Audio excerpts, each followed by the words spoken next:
weak now, are we? Hartman kept talking, giving Barry the grand tour, clearly proud of the place. He went on and on about his hunting trophies, and Barry was impressed. But he was here on business. He raised his voice, cut through the monologue. "Hey, Hartman, where's Al?" Hartman stopped in mid-sentence, annoyed at the interruption. He nodded at the hulking orderly standing nearby. The man smiled and clapped a practiced hand on Barry's shoulder. Well, things are unraveling fast, aren't they? Ha ha! Nah! Ah! Ha ha! Sinclair looked back. My That store! wasn't a love I'm tap. taking Cruising it! far The hit it hard. backstage is If she all was one of yours, Hartman's Tom! goons, she had it Seize your coming. I had to destiny! get to Hartman's office. He had taken all my manuscript pages. That's where he'd been keeping them. Come out and face the music, Birch! It's time to pay the piper! Maybe you could come out and... The photo on the wall caught my attention. In it, the clinic staff was standing outside the lodge. I knew the man next to Hartman. He was the kidnapper. Hartman had been playing me all along. The markings on the tape said they were recordings Hartman had made at the sessions with his patients. I saw Alice's name on one of them. For a moment, I couldn't breathe right. Hartman wasn't happy. Maude could see it in his eyes. He quickly lowered his own. He had made a mess of it, and he knew it. The shame of failure was hard to bear. He hadn't expected Wake to say he needed more time, and he blurted out 2 days, less than Wake had asked for to show him who was in charge. But that wasn't part of Hartman's plan.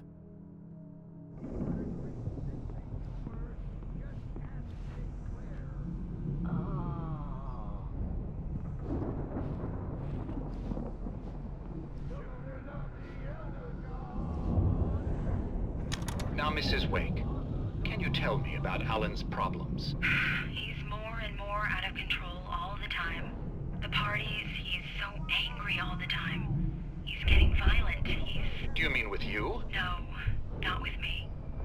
No, never. Sometimes I almost wish Alan would take a swing at me, because at least that'd lead to a conversation he couldn't just march out of. But no. Alan doesn't really sleep. And the work, well, he's not writing at all. He sits there for hours and just gets more and more frustrated. And I can't talk to him. Yes. Tell me, Mrs. Wake. What would you say to him if he'd listen? I don't know. I want to say, I look at you, and it's not you. Just some stranger who resembles you. Looking out from behind your eyes. And I don't like that guy much. And now it's all gonna go to hell. But you don't ever say this. No. I've tried, but he's not listening. He's too deep in his own problems, always going on about something else. I'm so afraid I'm gonna lose him. And we're not even talking anymore. He doesn't let me in anymore. He just keeps me in the dark. I'm so alone here, even when he's home. Please help me, Doctor, because I'm at my wit's end. Well, if you can just get him here, I'll absolutely do my very best. Yeah, but Doctor, you need to be careful with him. He's not just going to listen to you and cooperate. He's the most stubborn man I've ever met. Well, I'll be sure to bear that in mind. Hearing her voice, what she was saying made me happy and sick and guilty all at once. Worst of all, I recognized the words. The phone call from her. It had been a cut-up of this. Just a recording. Rudolph Lane's case is interesting. He was completely blocked, and frankly, I was about to discard him as useless. However, once Wake arrived and started writing, something changed in Rudolph. He's producing extraordinary work, increasingly dark pieces. Unfortunately, he doesn't respond to direction at all, and it's my belief that he's not so much a creator as an illustrator, perhaps, a recorder of sorts. I hadn't considered the existence of such a role before, let alone its implications, but the paintings he has produced are informative. At least he's easily controlled and useful. I wish I could say the same about Wake. It's frustrating that the best subjects are always so damn difficult to deal with.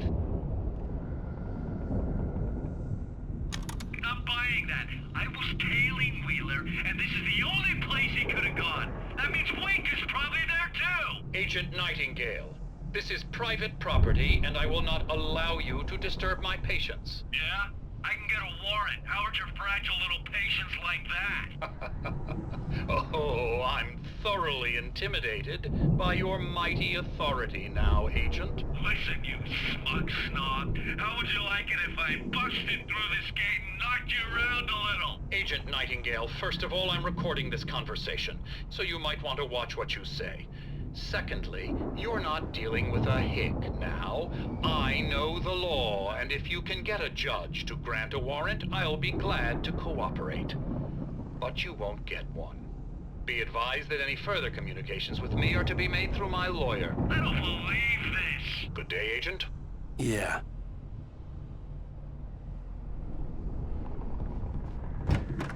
Let me out of here! Hartman, do you hear me? I'm gonna sue your crazy quack ass to shreds! Barry? Ow! About time! Barry! Man, am I glad to see you. We need to get to Hartman's office. It's right next door. You okay? Yeah. I mean, no! The cops found me at Rose's trailer, but they didn't hassle me.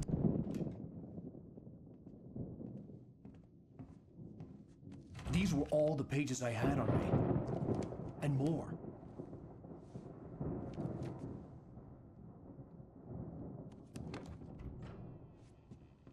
Alan, please. You're sliding back into the... Tell me one more lie and I'll shoot you in the face. Ah, well, it was worth a shot. Really, Wake, come on. Let's work together on this. You have no idea... Hartman, shut up! Barry, get out of here. I'll catch up with you. Get a car. Oh, Al, let's just... Go! Wake, listen to me. This is a mistake. Don't you see? Together we can create something absolutely wonderful. With your ability and mine.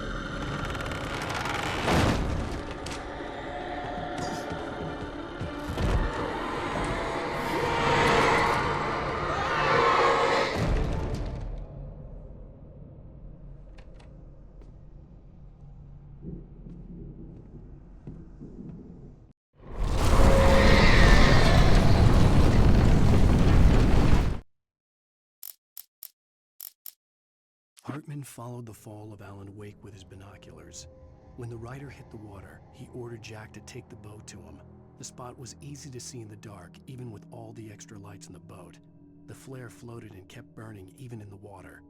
Jack turned the radio louder as the engine sputtered. The music was rough and clanking, something the Anderson brothers would no doubt have enjoyed. But Hartman chose to ignore it. Wake was finally within his reach. I had to find a way out.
Hartman knew he was no creator.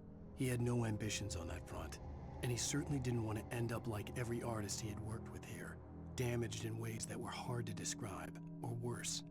It was enough for Hartman to maintain creative control and provide direction, to be a producer. That was what most of these people were in need of anyway. Of course, suitable subjects were few and far in between.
I found the car, but the gate's locked. You're gonna have to go through the hedge maze over there.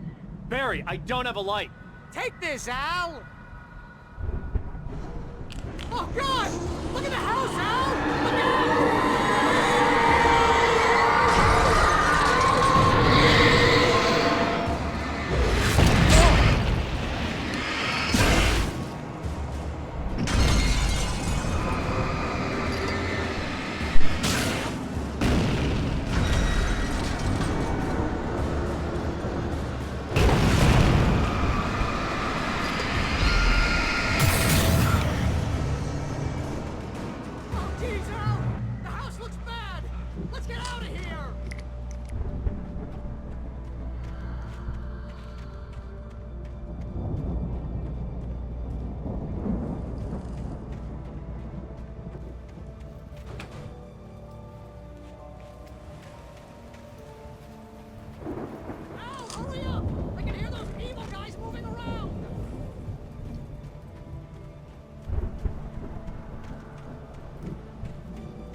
I stared at the Viking paraphernalia that littered the area, surrounding an unlikely centerpiece. A full-size stage complete with an impressive sound system with all the trimmings, including a dragon. It took a special kind of crazy to build something like this in a remote field. When the sky split open with a deafening boom and the music started blasting, it felt strangely appropriate.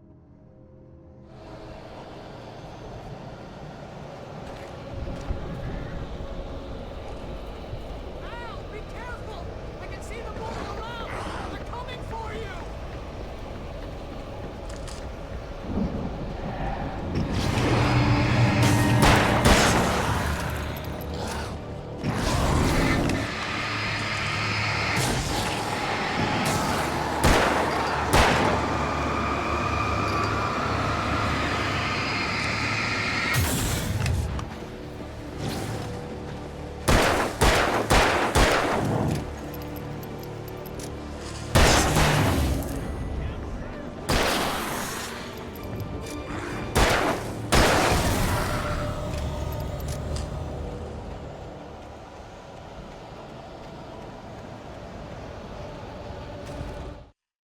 Hartman hurried down the corridor. He had disliked leaving Wake when he was surely at his most susceptible to therapy.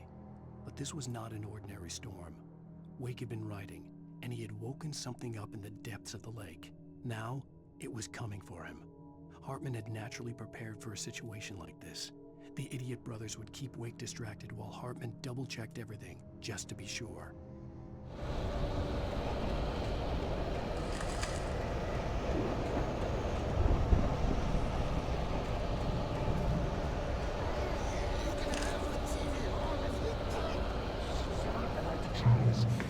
If you can't, move the channel. Turn it off. We don't want any fighting. It makes people sad.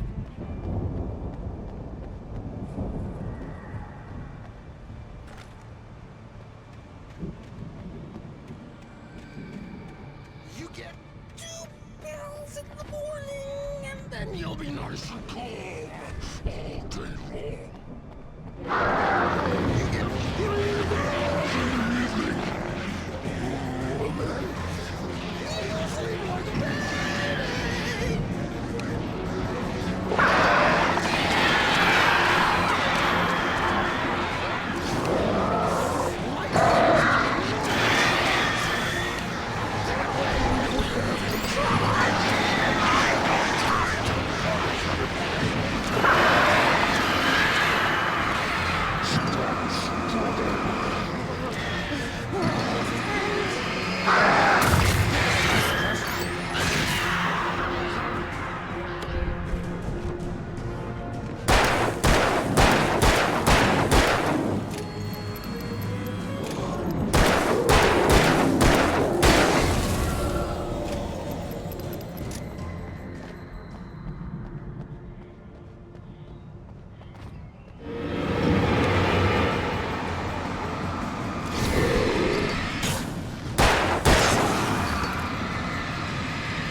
Mott knew that Wake was smarter than him.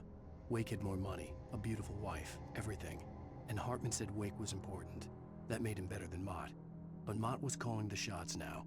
He'd expected Wake to whimper and grovel, but instead, he seemed willing to fight. Mott knew he'd gotten under Wake's skin. If only Mott actually had his wife. The thought made him shiver.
was just glad he had survived the fall.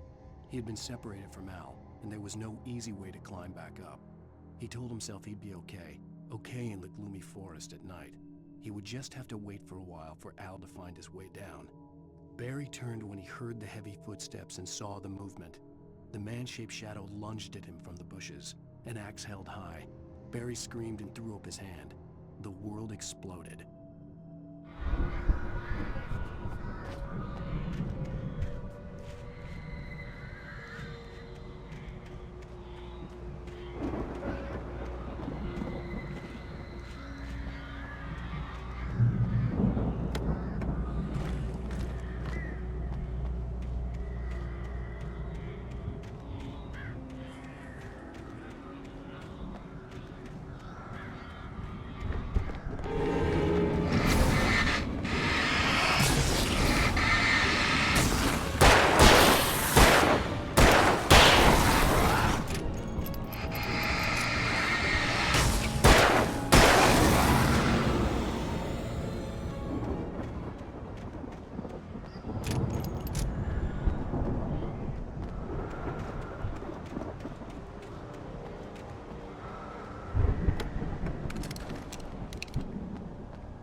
Hartman watched as Wake's features slackened.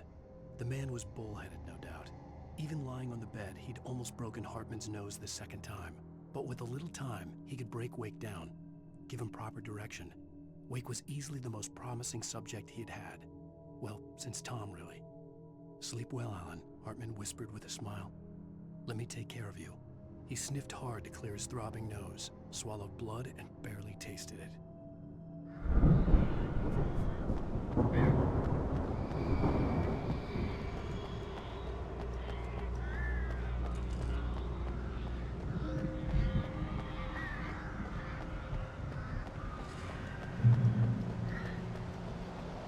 Al! You're alive! Let's get out of here. Can you open this gate? Maybe. Barry! Well, I slammed it shut when the nasty showed up, and the key fits kind of loose in the lock, so, Barry! I'll find it! Don't worry about it!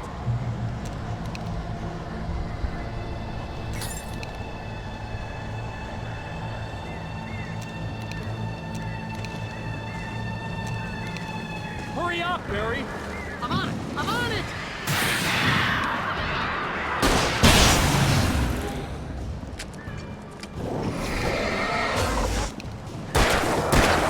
I'll be here! Just hang on, Al!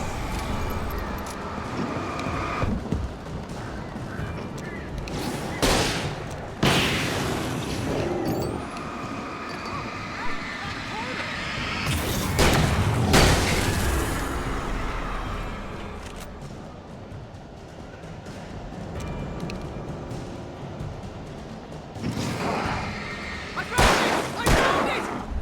No, wait, it's Wig!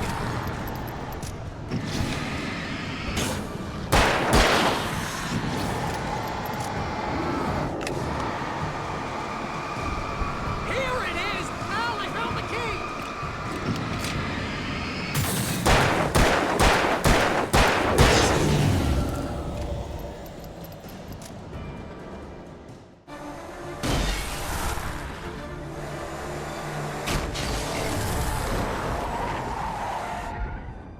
Al, please tell me we're headed for the nearest "You're now leaving Bright Falls. Come back soon" sign. We're going to the Anderson farm. I knew you were gonna say something like that. You know what? You owe me big time for this. When this is through, if we make it, I don't care what anybody says, I'm done with darkness. You're gonna buy me a tanning bed as a gift, and I'm gonna live in it.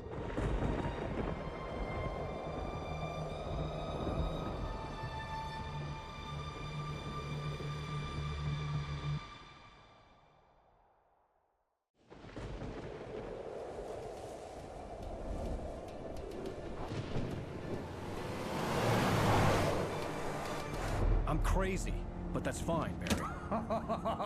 Oh, you got that right, Al. You're barking mad. You are by far the craziest. But maybe that's inevitable when you deal with crazy stuff like this. It helps. This is happening, Barry. Alice, they never had Alice. She's trapped in the darkness at the bottom of the lake, but she's not dead. Al, how can you know that? I know, Barry. I can... Al, No, listen. I can bring her back. I can find her. There's something special about this place. The lake, it does something to the works of art created here. It makes them come true. But there's a catch. The dark presence, whatever that thing is, twists it to its own ends. That's why all of this is happening. It's using my manuscript to take over everything. Al, I believe you. It happened to Thomas Zane before, it happened to the Andersons. I believe you. Crazy or not, you're not delusional. Weird shit's going down. That's a fact. I'm on board, man. I'm with you. The Andersons knew about it, but they were too far gone to tell me with all the drugs they were on. But they wrote it down. There's a message somewhere at their farm, Barry. You just need to find it. Look out!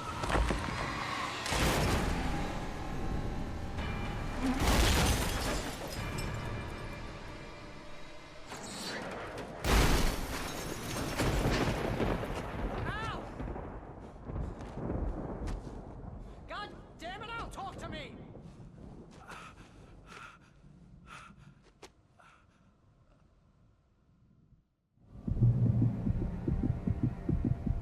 I had lost my gun in the crash. Barry was nowhere to be seen. Barry! Barry! Oh, man, you're okay! Jeez, it's good to hear your voice!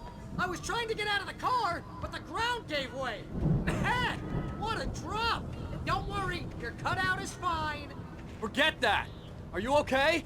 I hit some bushes, didn't get a scratch. There's no way you can climb down, though. It's like a sheer wall. Ah, Al, there's something moving down here! Barry, it's a taken! Use a flare, Barry! Yeah! Barry, are you alright? I'm good, Al! I'm great! Guess you never messed with anyone from New York City before, huh? You're gonna have to find your way around to the farm, Al! I'll be waiting! Barry, just wait for me, okay? Al! I'm not staying here! It's suicide! I'm going to the farm! I'm gonna go ahead and secure the area! You can catch up! Don't worry about it! I'm on the case! Now he's Rambo. This would turn into a disaster if I didn't catch up with Barry.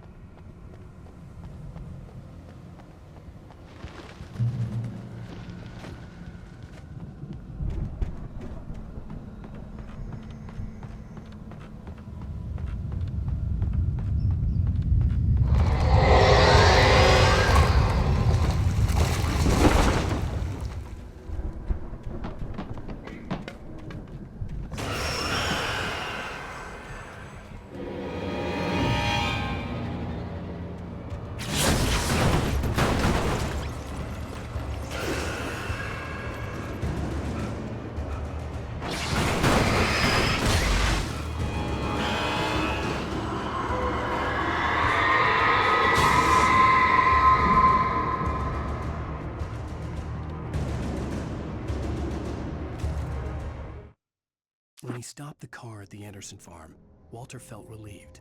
Oblivion was close at hand. The brothers wouldn't miss a jar of moonshine or two in the booby hatch. But then he saw the man on the porch, and he knew who it was. Driving for his life and knowing it was useless, he didn't realize he was crying until he couldn't see the road for the tears.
Agent Nightingale stared at the passed-out rider. The man was sleeping off one hell of a night. Nightingale felt a stab of envy at Wake's oblivion, but he had a job to do. He put the gun to Wake's head and almost became a murderer. His hand shook and his throat felt tight and dry. Biting his teeth, he tried again to pull the trigger. He lost the nerve. Wake stirred. Nightingale would have to settle for an arrest.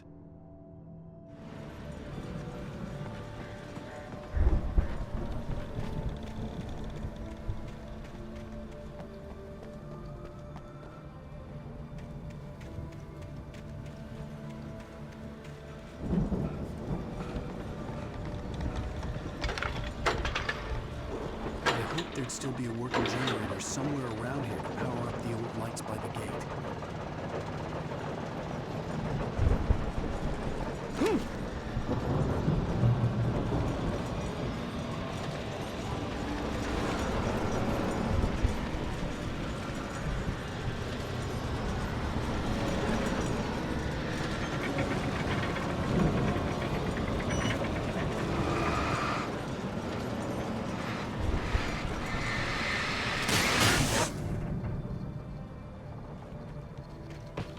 I could sense the movement in the woods ahead.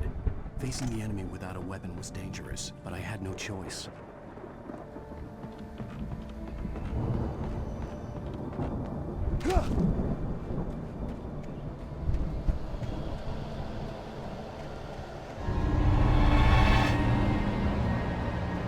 Omega-3 fire sensor overlord.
Driving away from the farm, headed in the same general direction as I was.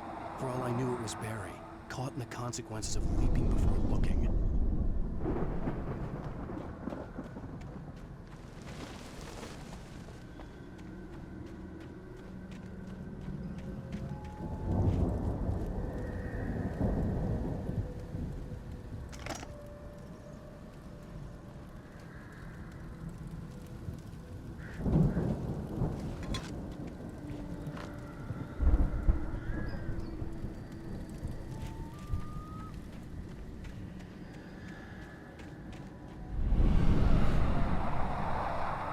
The car was heading for the cabin up ahead. It wasn't far. If it was Barry, I would see the damage soon.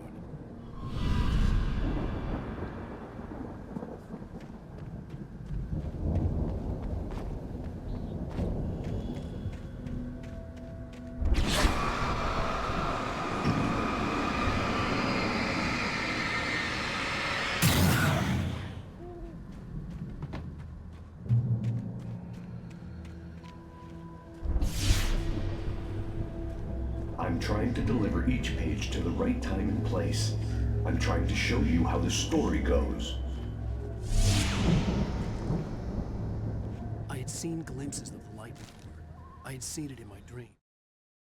The dark presence followed the choreography laid out to it in the manuscript, growing stronger and stronger, moving like a storm from one scene of destruction to the next. But it was still bound to follow the story and chained to the dark place it came from. When the story reached the end it longed for, it would finally be free. It was a strange spaceman or a diver in a bulky suit. He was the one who'd been placing the pages on my path.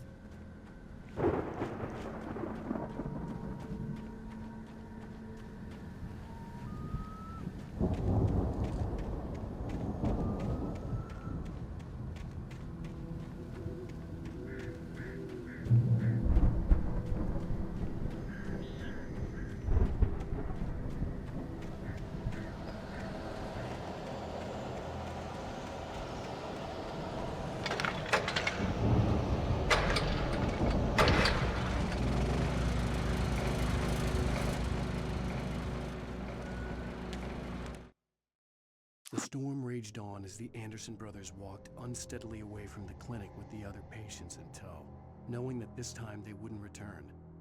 The darkness around them seethed with horrors, but Tor and Odin were unafraid. Their eyes glinted with guile. They knew every secret path, and there was blood on their hands. They had fought these shades before.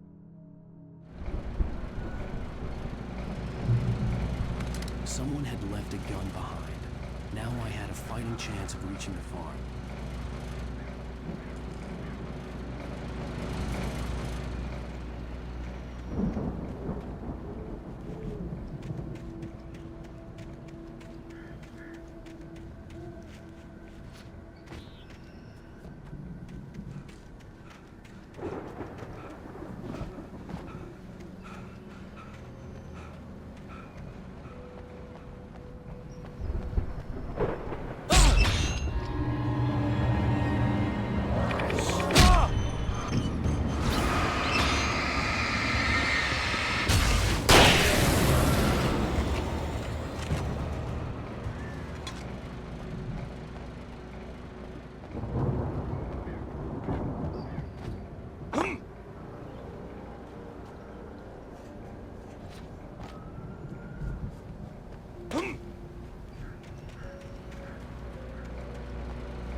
See the car, but there was no sight of the driver.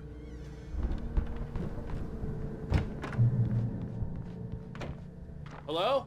Anybody here? Barry! No! Danny, you're not! Please! What are you? No! Don't! I'm sorry!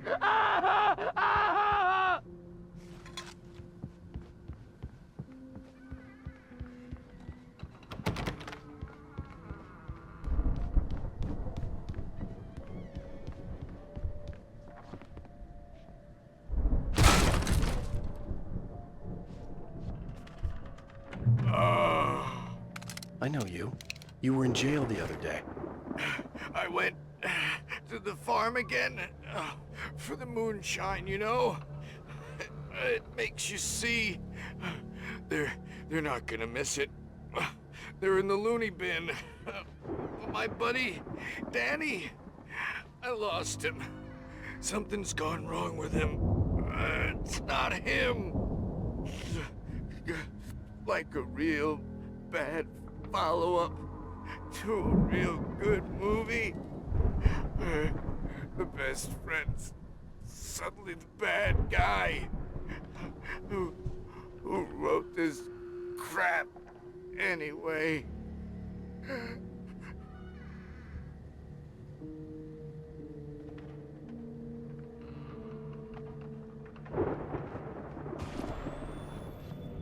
I've run through every possible course in my head. If I continue like the Dark Presence wants me to, the story I'm writing won't save Alice. It's a horror story, and it's going to kill her, and me, and everybody in this town. No one will survive. Darkness will consume everything. This is what it's wanted all along. It will be free, unstoppable. It used Alice to get to me, dangled her in front of me to keep me going. It was never going to release her. I'm going to change this. I'll escape. I've written myself into the story. I'm now the protagonist. This feels like a terrible risk, but it's the only way to save Alice. I'll be bound by the events of the story just as much as anyone else who's been woven into it. The story must stay true for this to work. There have to be victims along the way, near escapes, cliffhangers. In a horror story, it can't be certain that the hero will succeed or even survive. He almost has to die. I'll write my own escape into the story next. I need help. Zane's going to be the one who will help me. I'll make it happen.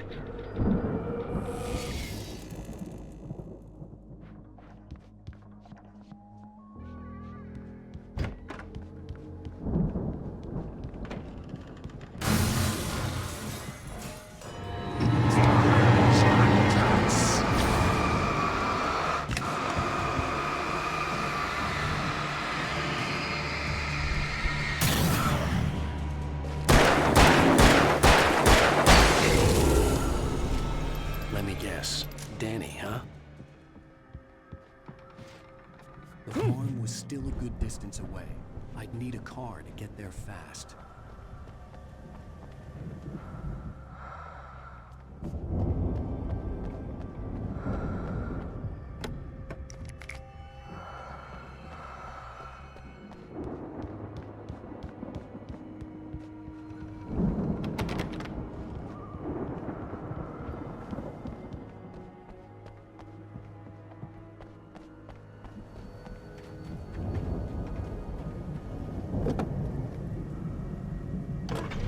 Wasn't up here, he was probably in trouble down at the farm.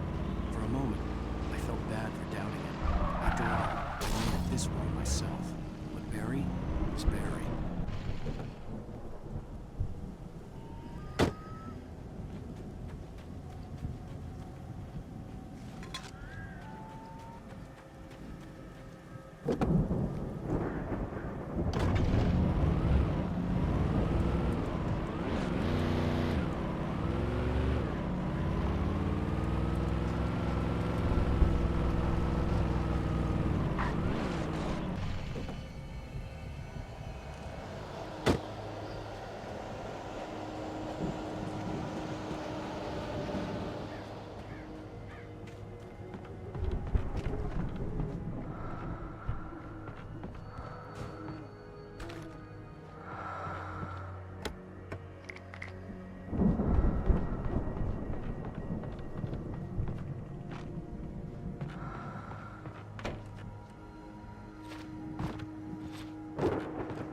Well, as I'm sure everyone's noticed, that storm we all felt coming is finally here. The boys at the Weather Service reckon it'll last until morning at the very least. Pertaining to that, let me read that missing persons alert again. The sheriff's department's still looking for a Caucasian woman, 30 years old, slim and blonde with blue eyes. She may be lost in the woods, and it's possible she's been injured in a car accident. If you see her, please make sure you get her indoors and call the sheriff. It's bad weather to be caught out in, so if you see someone in the area who maybe looks a little confused, give him a hand, all right? This is Pat Maine on KBF FM, hoping you're all safe and warm tonight.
I'd known the brothers used to be some kind of rock stars, but it hadn't really sunk in until I saw the stage.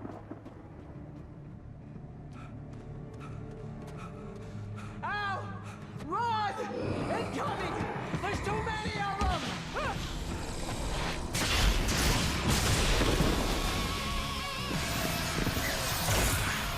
God damn!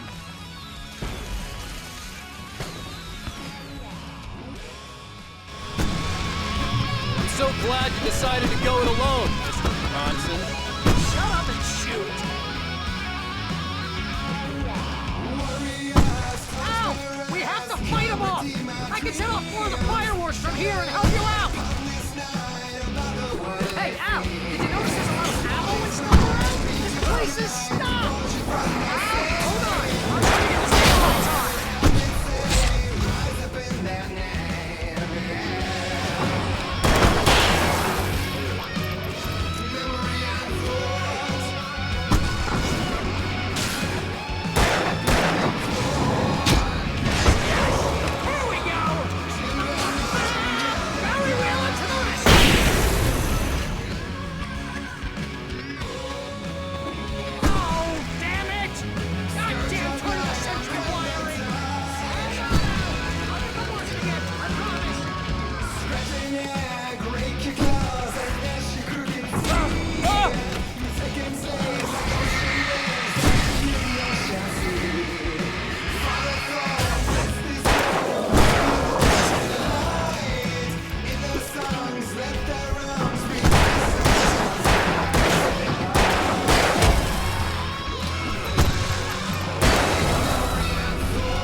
Barry, please, please, please!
That was awesome! Bright Falls, rock and roll capital of America.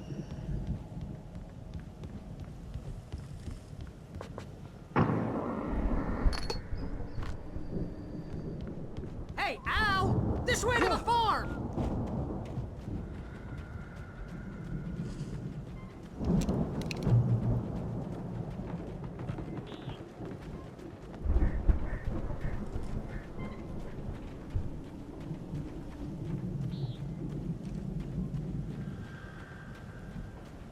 See, bestseller? No reason to worry. Your cutout's good as new, right where I left it.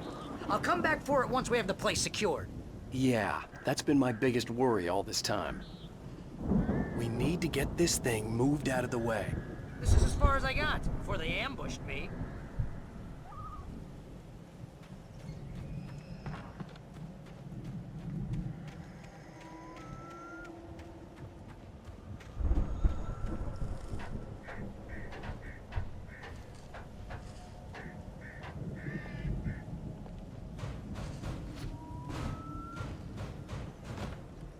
I think Alan Wake here has something to say. What's that, Al? Oh, I'm Alan Wake. I'm always right about everything. And if I don't get my way, I'll sulk all day long. I'm always intense and moody. It makes me very attractive and mysterious. Right now, I'm just standing here because I need my best friend Barry to carry me. But that's okay. I can just take him for granted. I think I see what you did there. Yeah, it was pretty good. You want me to do my imitation of Barry Wheeler? No? Thought so.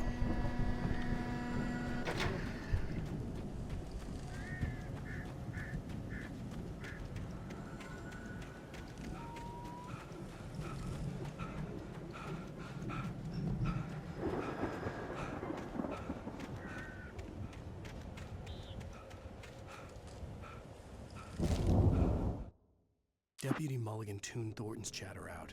He didn't think riders were particularly useful people, and a huge manhunt for one struck him as idiotic. Certainly not worth the missed opportunity for coffee and pie. It wasn't even clear what the man had done, except run from them at the trailer park. Mulligan knew he wasn't alone. The sheriff's patience with the Fed was running out,